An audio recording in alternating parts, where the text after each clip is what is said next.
Before we get into the video, make sure y'all hit that like button, subscribe if you're new. I mean, come on, what are you doing if you're not subbed to me by now? My content is fire, from stop motions, news videos, reviews, music occasionally. All my social media accounts are linked down below, and now, let's get straight to it. What's up, all you beautiful people out there? Thank you for clicking on this video. So, the Paramount Pictures CEO, Brian Robbins, he did an interview with Variety. The article I'm citing from that he did this interview, Superhero Hype posted about this, just in case anybody's wondering. They posted about it earlier today. Last night they posted this. And it's talking about Michael Bay almost stopped the G.I. Joe crossover in Rise of the Beast. And they go into a little bit of detail on what happened here. I'm going to read the article and I'll give you guys my thoughts after. So let's get down to this. Paramount Pictures CEO Brian Robbins spoke about the shocking ending with the Joes for the latest Transformers installment in an exclusive interview with Variety. It was Robbins' call to bring together the two popular 80s toy franchises together on the big screen. However, the crossover could not get the green light until toy company Hasbro, along with executive producers Bay and Steven Spielberg, gave the vote of confidence on it. Only Bay resisted the idea, fearing it would hurt the Transformers franchise, but Robbins never gave up. And then it goes on to say here, they quote Robbins here, it says, "I called him 50 times, Robbins said. I would not let him off the hook, and when he finally stopped dodging my calls, we got him to sign off." I don't know, man. I've seen a lot of fans talk about how they hate the potential crossover in the sequel with the G.I. Joes. You guys have heard my stance on it in multiple videos in the past month or two. I don't really mind it, unless if the G.I. Joes take the spotlight in the movie and it turns from a Transformers movie into a G.I. Joe movie featuring Transformers, which I understand is a lot of fans' fears.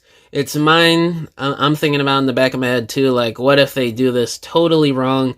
Like I've said in my previous video that I dropped a few days ago talking about how to make the G.I. Joe and Transformers crossover work. If you haven't seen that video, go check it out. I was saying this should be a Transformers movie featuring G.I. Joes, because obviously the title of the movie is Transformers. So it should be the main characters as the Transformers and then on the side you get some of the G.I. Joes up in there. It should be 80% Transformers, 20% G.I. Joes in the sequel from how I see things. You guys, your percentage on screen time might vary. Y'all might want 95 to 5%, so. But I think an 80-20 type deal to get the best of both worlds from each of the characters would work. And then the G.I. Joes can go off and do their own movie or whatever. And the article says here, though Paramount had a temptation to bring the two franchises together since 2007's Transformers and 2009's G.I. Joe: The Rise of Cobra, Bay played a major part in keeping the brands separate from one another. Instead of the real American heroes meeting the robots in disguise, the studio and Hasbro formed a writer's room to create a Hasbro cinematic universe featuring the Joes, Mask, Micronauts, Visionaries, Knights of the Magical Light, and Rom. The planned shared universe concept was ultimately abandoned in favor of producing the Henry Golding-led Snake Eyes movie in 2021. Then it goes on to say here, Rise of the Beast producer Lorenzo de Bonaventura teased what's in store for the Transformers/G.I. Joe crossover in the next movie, which has its development on hold due to the ongoing writers and actors strike. "I don't look at things like a universe. I look at them as a story, and the Joes will be a part of the story." De Bonaventura said, "I also think the term crossover means different things for different people. For me, the Joes, however they are entering the world of Transformers, not combining the two worlds. The plan is to eventually do a crossover, but for the next movie, it's the Joes that are coming in for whatever the ending of Rise of the Beast has led us to believe is possible." Oh, man, I don't know why they keep giving this guy interviews, why they keep letting Paramount have him do interviews. It's so there's no plan for the sequel. They just threw in the G.I. Joe crossover at the end of the movie to be like, hey, there's this thing that we got going on in the next movie. We don't know what the thing is going to be, but it's a thing.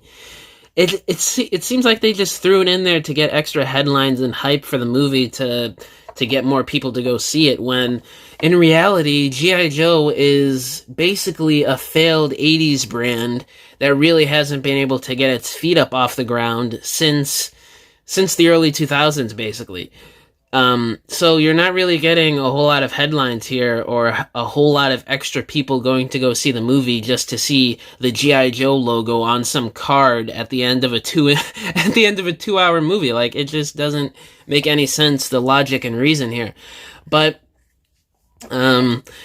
what he did say at the end was kind of good. It's kind of been what I've been saying. He says, for me, the Joes, however they are entering the world of Transformers, not combining the two worlds, and that's how I see it, and how I think it should be done. It's a Transformers movie featuring some of the G.I. Joe characters. It's not, 50-50, and I don't think it should be, because even then, like, I just feel like it was such a breath of fresh air not having the military involved super heavy in this new universe.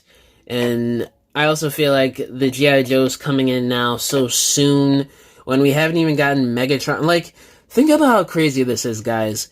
We got a G.I. Joe setup before a freaking Megatron and Decepticon setup for the sequel. Do you know how weird that is? Like, I know this is Transformers, and every iteration, universe, every different era of Transformers has its own different way of handling things, handling different characters. Optimus has his own different characteristics throughout each iteration of the Transformers franchise and all that stuff. But a change, like, some changes just seem so dumb to me. Like, you're setting up a G.I. Joe crossover for the sequel before you introduce, reference, or set up Megatron and his Decepticon team for the sequel. That just sounds off. It just doesn't sound right. It just doesn't sound like a cohesive direction for the sequel. But hey, I could be wrong. Again, I'm not totally against it. I just hope it's done right. The whole thing with Michael Bay here, though, they called him, or Robbins said he called him 50 times. Robbins is the, CEO of Paramount? Yeah, CEO of Paramount Pictures. He called Michael Bay 50 times, bruh. They were so adamant about this freaking crossover for absolutely no reason. The movie would have been totally fine if it was Noah going to go work for Sector 7. It really makes no difference on the story. All you're doing is adding in some 80s pop icons for the sequel instead of Sector 7. That's it. Like, there's really nothing else new. There's no extra spin to it. I mean, they could if they play their cards right with this setup for the sequel. But it's just really telling that this guy called Michael Bay 50 freaking times until Michael Bay stopped dodging his calls and eventually signed him off. They basically harassed him to just sign off on this G.I. Joe and Transformers crossover. Why they still need Michael Bay's approval? Well, he is a producer, Rise of the Beast. I just feel like, again, even though to most fans it seems like Michael Bay had the right idea in mind and not wanting G.I. Joe and Transformers to cross over, I just feel like there's another side that Paramount just needs to let go of Michael Bay completely. Like, we just need a new direction. Bring on people involved, producers that are actual fans of Transformers, that understand the brand, understand these characters, and understand how these stories should evolve and develop. Like, this is just... It's almost like Twilight Zone weird, some of these details here. Like, why are you harassing a producer 50 times just for a stupid G.I. Joe and Transformers crossover? Like, I don't understand that at all. It just shows you how weird Paramount is. If we, we already knew how Paramount is, how weird and just stupid they've been. The writer's room during the Last Night in Age of Extinction era, that was a total mess and disaster. It fell completely flat on its feet, and they referenced it here in this article. I remember that back in 2015. They were trying to do their own knockoff MCU back then. It was so dumb, and now it seems like they're trying to sort of revive that idea here with the sequel, with G.I. Joe and Transformers crossing over.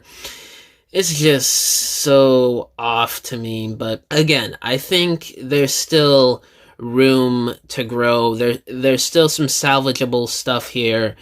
Because Rise of the Beast was a good movie. Again, I think Rise of the Beast was a really great Transformers movie. Probably the best or one of the best we've ever gotten. And depending on where they go with this, probably the best we're ever going to get. You know, the sequel could turn out to be a bad movie. Because Lorenzo is still involved, and you know we all know how weird this guy is. But yeah, I'm kind of rambling off here. Let me know down in the comments below, what do you guys think about this whole situation where Michael Bay, I'd say was, I don't know if he was harassed, but calling a man 50 times for one thing, like just nonstop calling and calling, I would consider that harassment. But again, I don't know every little detail behind the scenes. But how do you feel about Paramount just not letting off with Michael Bay and basically forcing him kinda to approve the G.I. Joe and Transformers crossover? I think it's kind of weird. But again, I think this crossover could work if they play their cards right. But yeah, let me know down below what do you guys think about all this, and I'll catch y'all in the next video. Bye.